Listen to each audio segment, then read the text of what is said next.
എല്ലാവർക്കും വീണ്ടും എൻ്റെ ഹാപ്പി വീക്കെൻഡ്. ഈ കയ്യിലിരിക്കുന്ന പേപ്പർ ശരിക്കും ഒരു അഡിക്ഷൻ തന്നെയാണ്. ഇതിനെ കൊണ്ട് ഒരിക്കൽ എന്തെങ്കിലും ഉണ്ടാക്കി കഴിഞ്ഞാൽ പിന്നെയും പിന്നെയും എന്തെങ്കിലുമൊക്കെ ഉണ്ടാക്കണമെന്ന് തോന്നും. അങ്ങനെ ഒഴിവുനേരങ്ങളിലെ അലസത മാറ്റാൻ പുതിയൊരു മാർഗം കൂടി ഞാൻ കണ്ടുപിടിച്ചു. നമുക്കിഷ്ടമുള്ള ഭ്രാന്തുകൾ ഇതുപോലെ എപ്പോഴും കൂടെ തന്നെ ഉണ്ടാവുന്നത് നല്ലതാണെന്നാണ് എൻ്റെ വിശ്വാസം. എൻ്റെ ഈ കുഞ്ഞു ഭ്രാന്തുകളെ ഇഷ്ടപ്പെടുകയും സപ്പോർട്ട് ചെയ്യുകയും ചെയ്യുന്ന എല്ലാ അതിഥികൾക്കും ഈ ചാനലിലേക്ക് ഹൃദയം നിറഞ്ഞ സ്വാഗതം. നല്ല സ്വപ്നങ്ങൾ കാണാൻ ആഗ്രഹിക്കാത്തവരായി ആരും ഉണ്ടാകില്ല, ശരിയല്ലേ?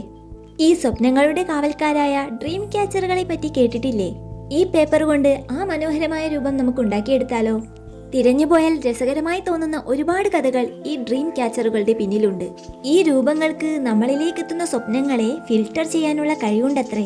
ഉറങ്ങുന്ന ഒരാളുടെ അടുത്തേക്ക് സ്വപ്നങ്ങൾ വരുമ്പോൾ ഈ ഡ്രീം ക്യാച്ചറുകൾ മോശം സ്വപ്നത്തെ വേർതിരിച്ച് ദൂരെ കളഞ്ഞ് നല്ല സ്വപ്നങ്ങൾ മാത്രം കടത്തിവിടുമെന്നാണ് പറയപ്പെടുന്നത്. പല രീതിയിൽ നമുക്ക് ഈ ഡ്രീം ക്യാച്ചർ ഉണ്ടാക്കിയെടുക്കാം. ഞാനൊരു ഈവിൾ ഐ തീമിലാണ് ഇന്നുണ്ടാക്കിയത്. വേറെ നിറത്തിലും ഉണ്ടാക്കണം. ഇനി അടുത്ത വീക്കെൻഡിലെ പുതിയ വിശേഷങ്ങളുമായി വീണ്ടും ഞാൻ വരും.